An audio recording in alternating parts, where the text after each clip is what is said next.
2 Tawarik 5 ayat 1-14. Maka selesailah segala pekerjaan yang dilakukan Salomo untuk rumah Tuhan itu. Kemudian Salomo memasukkan barang-barang kudus Daud ayahnya dan menaruh perak emas dan barang-barang itu dalam perbendaharaan rumah Allah. Pada waktu itu, Salomo menyuruh para tua-tua Israel dan semua kepala suku, para pemimpin puak orang Israel, berkumpul di Yerusalem untuk mengangkut tabut perjanjian Tuhan dari kota Daud, yaitu Sion. Maka pada hari raya di bulan ke-7, berkumpullah di hadapan raja semua orang Israel. Setelah semua tua-tua orang Israel datang, maka orang-orang Lewi mengangkat tabut itu. Mereka mengangkut tabut itu dan kemah pertemuan dan segala barang kudus yang ada dalam kemah itu. Semuanya itu diangkut oleh imam-imam dan orang-orang Lewi. Tetapi Raja Salomo dan segenap umat Israel yang sudah berkumpul di hadapannya berdiri di depan tabut itu dan mempersembahkan kambing domba dan lembu sapi yang tidak terhitung dan tidak terbilang banyaknya. Kemudian imam-imam membawa tabut perjanjian Tuhan itu ke tempatnya di ruang belakang rumah itu, di tempat maha kudus, tepat di bawah sayap kerub-kerub. Jadi, kerub-kerub itu mengembangkan kedua sayapnya di atas tempat tabut itu, sehingga kerub-kerub itu menudungi tabut serta kayu-kayu pengusungnya dari atas. Kayu-kayu pengusung itu demikian panjangnya, sehingga ujungnya kelihatan dari tempat kudus yang di depan ruang belakang itu, tetapi tidak kelihatan dari luar, dan disitulah tempatnya sampai hari ini. Dalam tabut itu tidak ada apa-apa selain dari kedua loh yang ditaruh Musa ke dalamnya di Gunung Horeb, ketika Tuhan mengikat perjanjian dengan orang Israel pada waktu perjalanan mereka keluar dari Mesir. Lalu para imam keluar dari tempat kudus. Para imam yang ada pada waktu itu semuanya telah menguduskan diri, lepas dari giliran rombongan masing-masing. Demikian pula para penyanyi orang Lewi, semuanya hadir, yakni Asaf, Heman, Yedutun, beserta anak-anak dan saudara-saudaranya. Mereka berdiri di sebelah timur mezbah, berpakaian lenan halus, dan dengan ceracap, gambus, dan kecapinya bersama-sama 120 imam peniup nafiri. Lalu para peniup nafiri dan para penyanyi itu serentak memperdengarkan paduan suaranya untuk menyanyikan puji-pujian dan syukur kepada Tuhan. Mereka menyaringkan suara dengan nafiri, ceracap, dan alat-alat musik sambil memuji Tuhan dengan ucapan, sebab Ia baik, bahwasannya untuk selama-lamanya kasih setianya. Pada ketika itu, rumah itu, yakni rumah Tuhan, dipenuhi awan.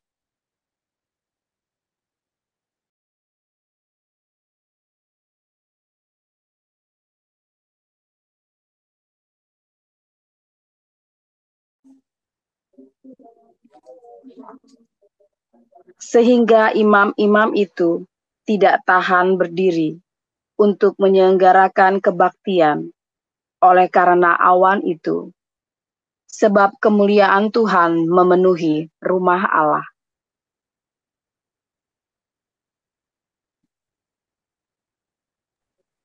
Kami lanjutkan dari 2 Tawarikh 6 ayat 1 sampai 42. Pada waktu itu berkatalah Salomo, Tuhan telah memutuskan untuk diam dalam kekelaman. Sekarang aku telah mendirikan rumah kediaman bagimu, tempat engkau menetap selama-lamanya. Kemudian berpalinglah raja lalu memberkati seluruh jemaah Israel. Sedang segenap jemaah Israel berdiri, ia berkata, Terpujilah Tuhan Allah orang Israel, yang telah menyelesaikan dengan tangannya apa yang difirmankannya dengan mulutnya kepada Daud ayahku demikian.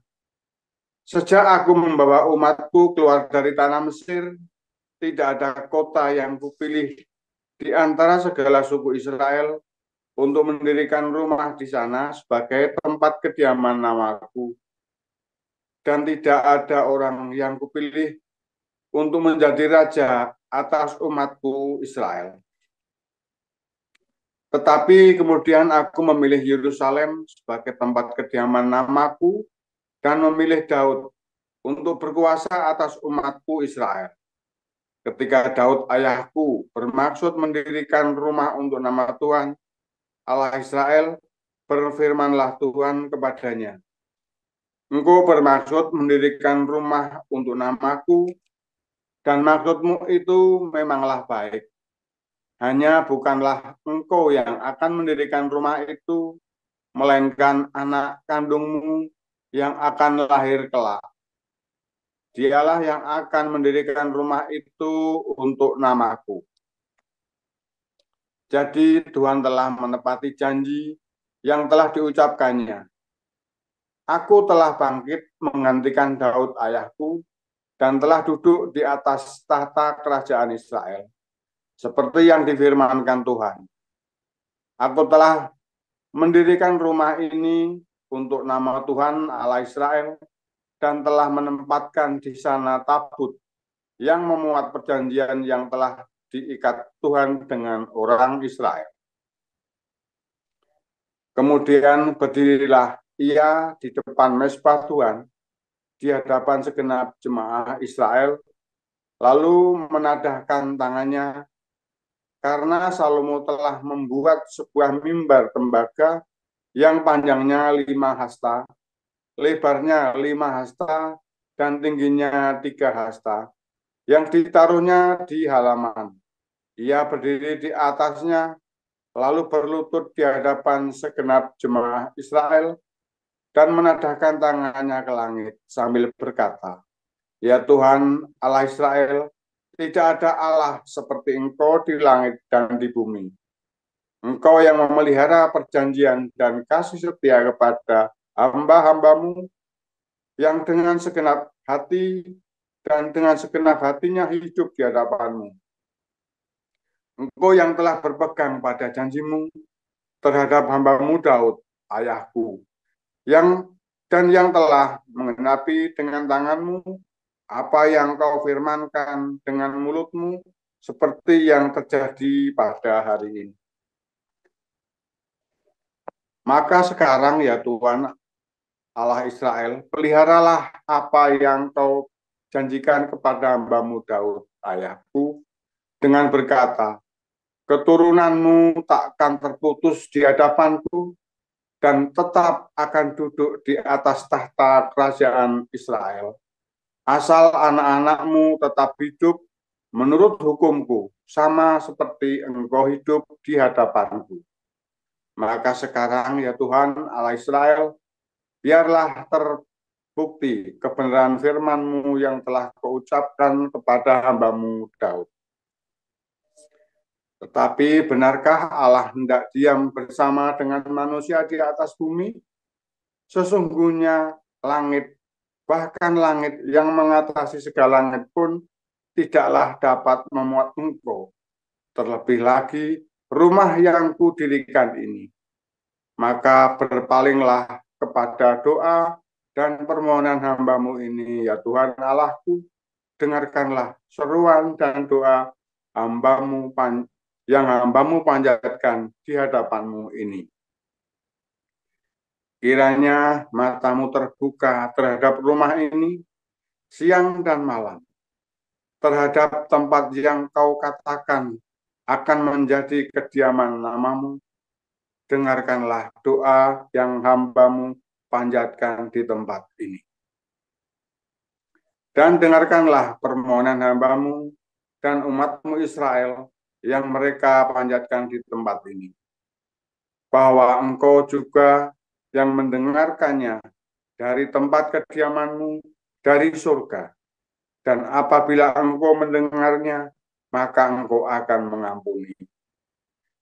Jika seseorang telah berdosa kepada temannya, lalu diwajibkan mengangkat sumpah dengan mengutuk dirinya, dan ia datang bersumpah ke depan mezbah-Mu di dalam rumah ini, maka Engkau pun hendaklah mendengar dari surga dan bertindak serta mengadili hamba-hamba-Mu, yakni membalas perbuatan orang bersalah dengan menanggungkannya kepada orang itu sendiri, tetapi membenarkan orang yang benar dengan membalaskan kepadanya sesuai dengan kebenarannya.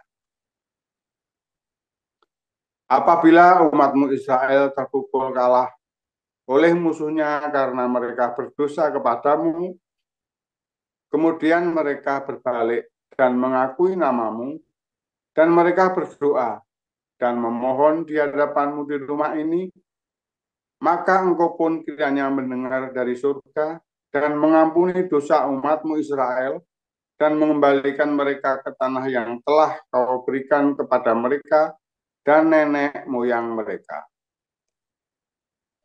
Apabila langit tertutup sehingga tidak ada hujan, sebab mereka berdosa kepadamu, lalu mereka berdoa di tempat ini dan mengakui nama-Mu, dan mereka berbalik dari dosanya, sebab Engkau telah menindas mereka, maka Engkau pun kiranya mendengarkannya di surga dan mengampuni dosa hamba-hamba-Mu, umat-Mu Israel, karena Engkaulah yang menunjukkan kepada mereka jalan yang baik yang harus mereka jalani, dan Engkau kiranya memberikan hujan kepada tanah-Mu yang telah Kau berikan kepada umat-Mu menjadi milik pusaka.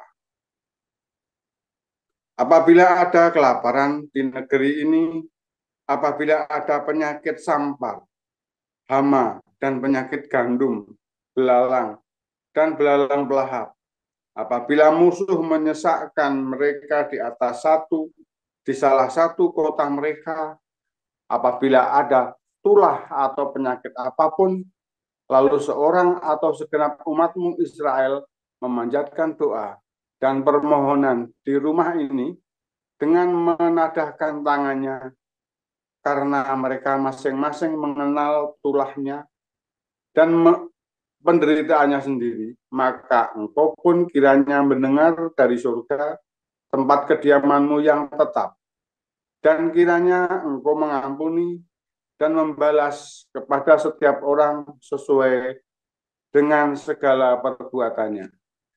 Karena Engkau mengenal hatinya, sebab Engkau sajalah yang mengenal hati anak-anak manusia, supaya mereka takut akan Engkau dan mengikuti segala jalan yang Engkau tunjukkan selama mereka hidup di atas tanah yang telah Kau berikan kepada nenek moyang kami.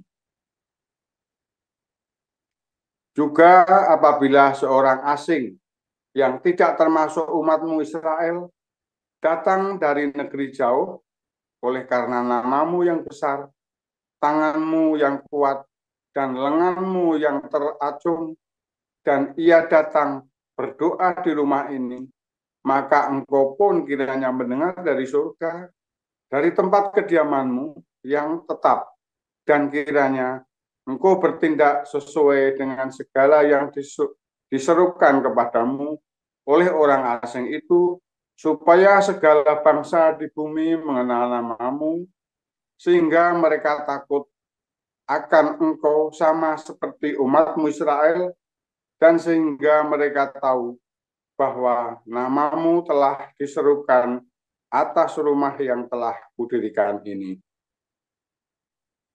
Apabila umat-Mu keluar untuk berperang melawan musuh-musuhnya, ke arah manapun Engkau menyuruh mereka, dan apabila mereka berdoa kepadamu dengan berkiblat di kota yang telah Kau pilih ini, dan ke rumah yang telah Kau dirikan bagi nama-Mu, maka Engkau kiranya mendengar dari surga doa dan permohonan mereka, dan Engkau kiranya memberikan keadilan kepada mereka. Apabila mereka berdosa kepadamu, karena tidak ada manusia yang tidak berdosa, dan Engkau murka kepada mereka dan menyerahkan mereka kepada musuh, sehingga mereka diangkut tertawan ke negeri yang jauh atau yang dekat. Dan apabila mereka sadar kembali dalam hatinya di negeri tempat mereka tertawan, dan mereka berbalik dan memohon kepadamu di negeri tempat mereka tertawan dengan berkata, kami telah berdosa, bersalah, dan berbuat fasik.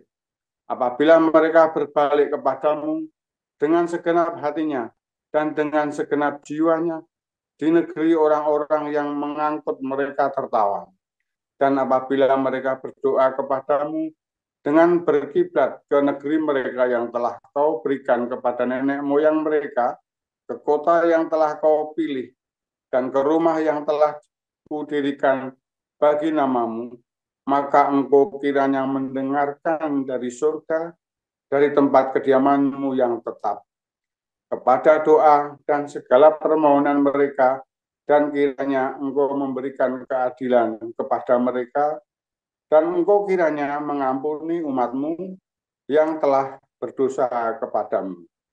Sebab itu, ya Allahku, kiranya matamu terbuka dan telingamu menaruh perhatian kepada doa yang dipanjatkan di tempat ini. Dan sekarang bangunlah, ya Tuhan Allah, dan pergilah ke tempat perhentianmu, Engkau serta tabut kekuatanmu, kiranya ya Tuhan Allah, imam-imammu berpakaian keselamatan, dan orang-orang yang Kau kasihi bersukacita karena kebaikan-Mu. Ya Tuhan Allah, janganlah Engkau menolak orang yang telah Kau urapi. Ingatlah akan segala kasih setia-Mu kepada Daud, hamba-Mu itu.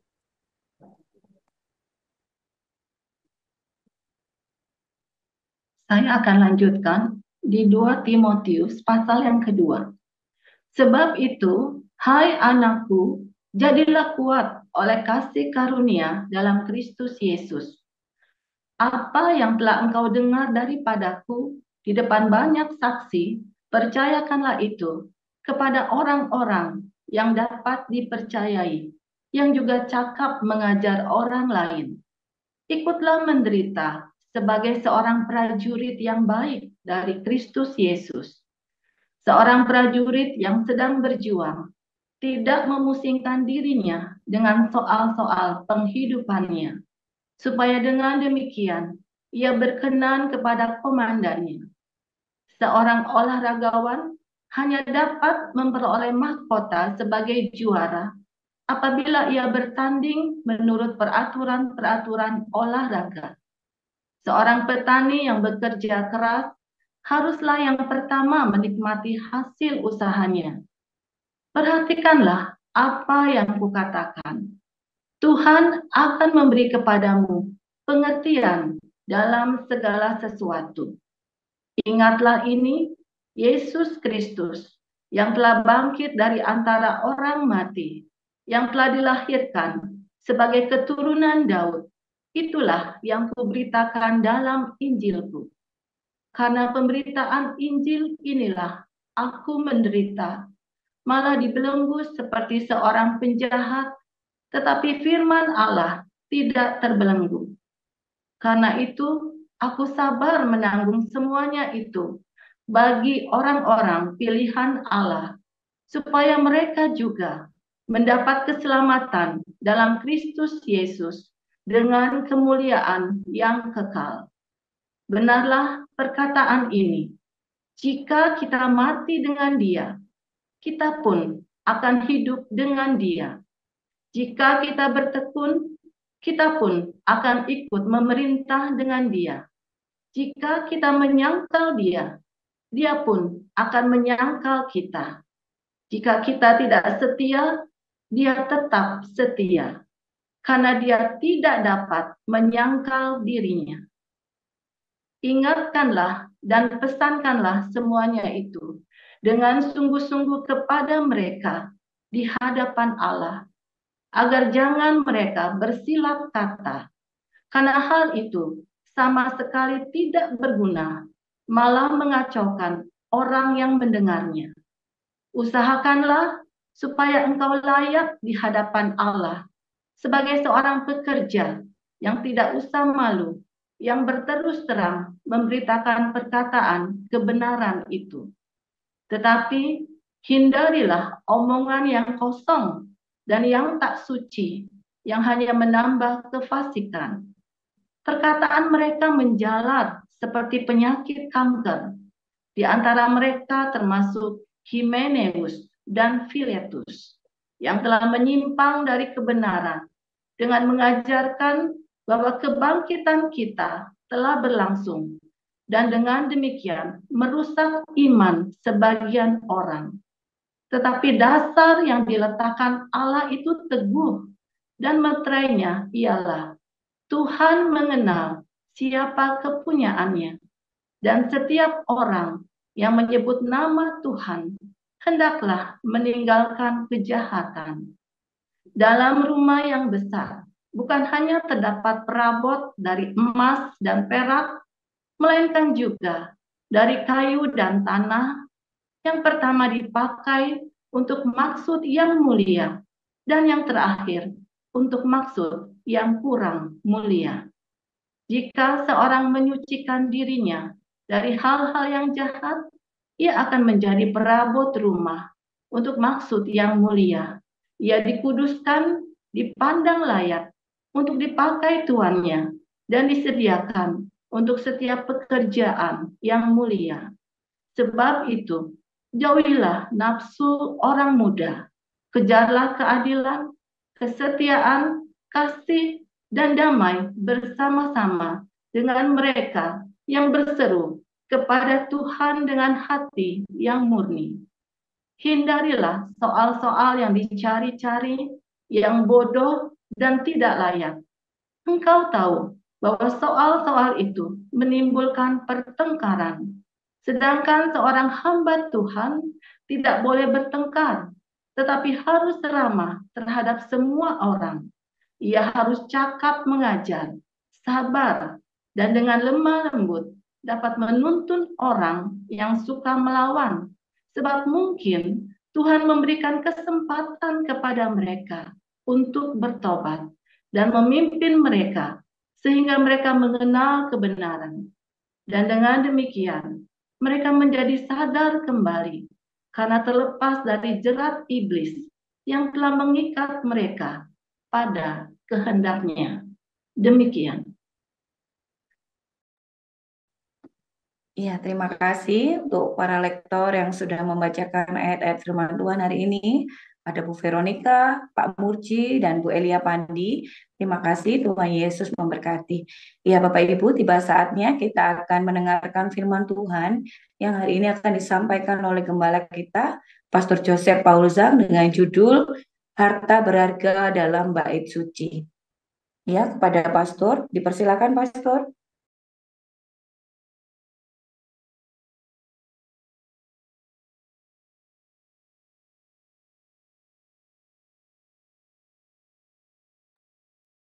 Haleluya, firman Tuhan selalu baru setiap hari.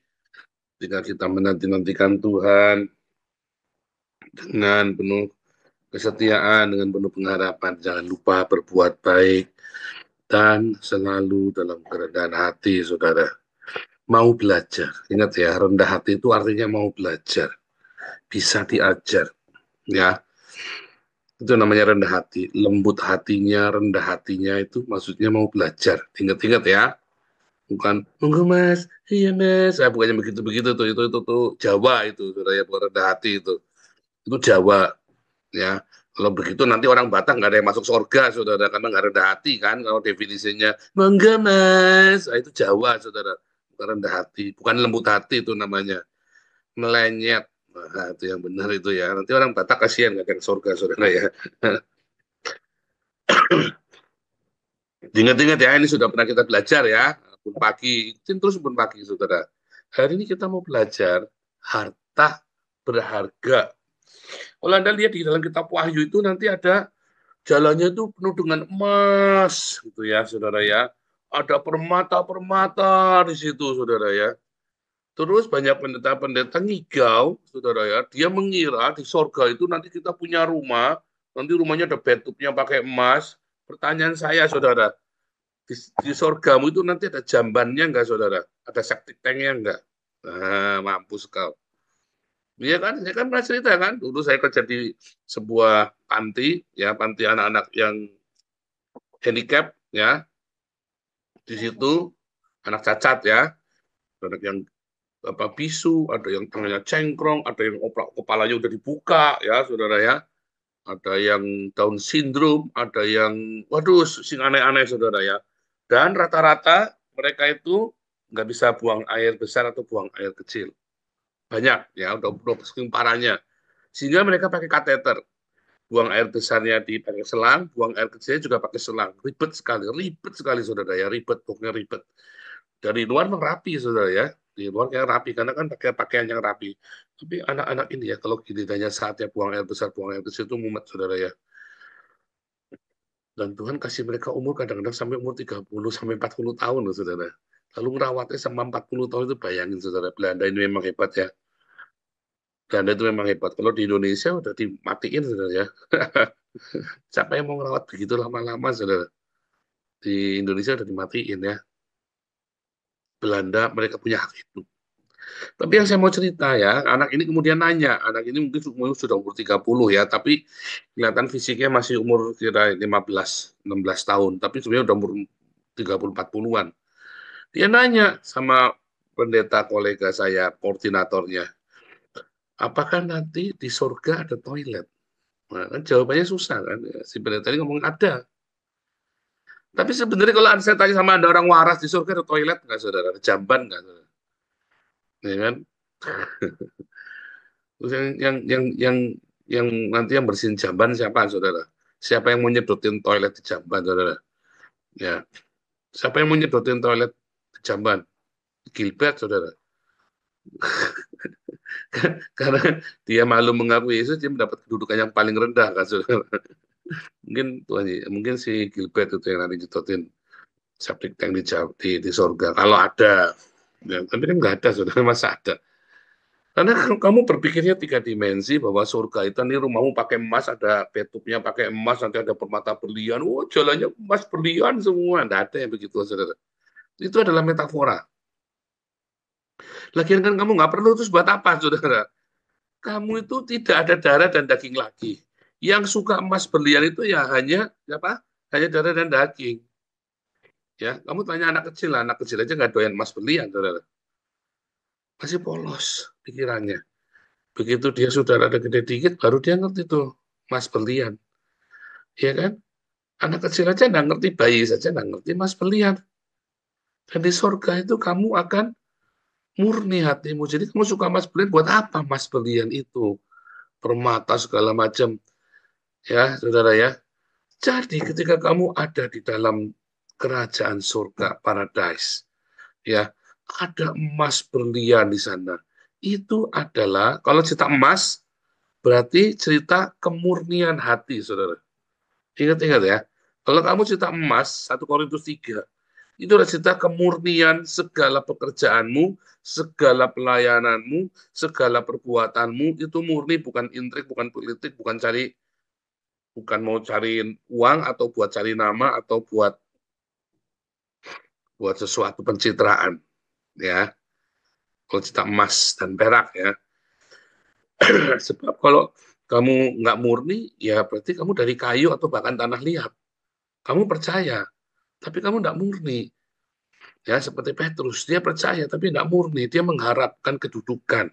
Seperti Yakobus dan Yohanes di saat mereka masih muda.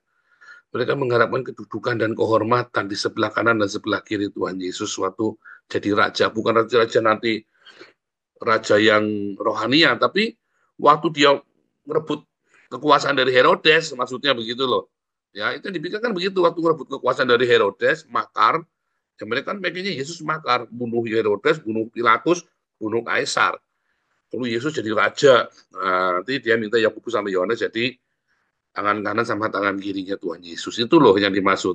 Ya. Tetapi kenyataannya kan nggak seperti itu, saudara. Ya, emas itu adalah kemurnian hatimu. Ya, kemurnian hatimu ketika kamu melayani, ketika kamu ada di sini, ya, ketika kamu duduk, ketika kamu berinteraksi kita satu sama lain, setiap hari hati kita penuh dengan kemurnian, ketulusan hati, tanpa intrik, tanpa ngakal-ngakalin, tanpa kamu harus apa cong tipe, selipo sana, intrik politik. Di komunitas kita nggak boleh, saudara ya, intrik politik ya, saudara ya. Begitu saya merasakan kamu intrik politik, saya cut langsung, saudara ya. Benar saya tabrak, saudara. Nggak boleh. Karena kita jelas, clear. Maumu apa, tujuanmu apa, kita punya seperti ini, yang ada ini. Udah selesai. Begitu kamu mau ngakal-ngakali yang cut langsung. Ya, termasuk semua. Ya, nggak yang pengurusnya, nggak yang ini. Pokoknya begitu udah muter-muter, jelimet-jelimet, cut. Jangan jelimet, kita ini orang-orang sederhana. Ya, saudara ya. Karena kalau nanti intrik dibiarkan, akibatnya akan terjadi perpecahan di antara kita, berantem. Ya, jadi jangan berintrik, jangan berpolitik. Tapi kadang-kadang saya nggak menyadarinya ya, karena terlalu halus intriknya. Tuhan lebih keras, saudara. Lebih keras, saudara ya. Semua pekerjaan kita akan diuji seperti emas. Ya, ingat-ingat ya. Nah, apa itu permata berlian, batu-batu permata segala macam? Ya, barang berharga. Itulah karakter kita, saudara. Itulah buah roh. Tadi kita mau baca Galatia 5 sebetulnya ya. Itulah buah roh, kasih, sukacita, damai sejahtera, kebaikan, kemurahan. Ya, itulah buah roh dalam hidup kita. Itulah perhiasan kita. Ya, karakter kita. Jadi kalau kamu punya kasih yang melimpah, kamu punya punya kesabaran, punya kelemah lembutan, kamu punya penguasaan, kesetiaan, itulah emas, itulah permata berlian, sopas segala macam itu ya. Oh, nanti ada masing-masing ya, ada ini ya, ada simbolnya masing-masing, tapi kita nggak cukup waktu dan buka-buka ayat kebanyakan. Ya, termasuk ketika para imam menggunakan lempengan di dadanya, ada berbagai macam permata, saudara ya. Itu adalah mencerminkan karakter, ya, mencerminkan karakter setiap orang, ya.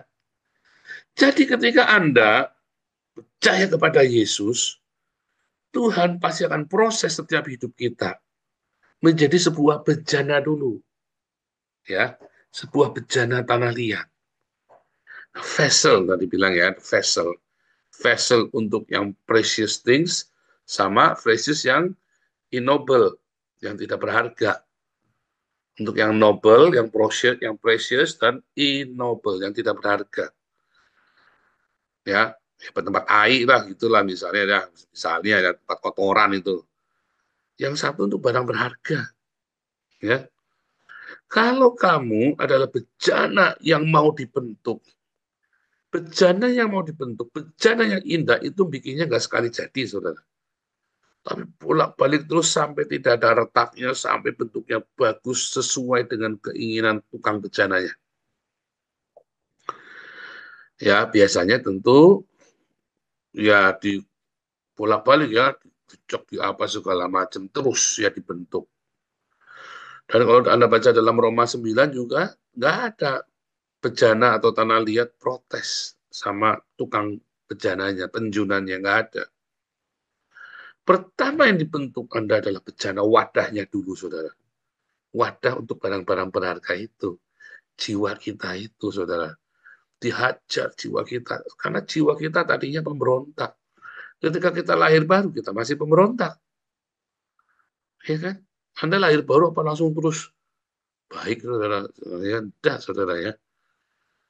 Enggak ada. Ya, jadi kita punya seorang yang baru lahir baru namanya Peter, saudara ya. Nah, Peter ini orangnya sangat jujur, saudara ya.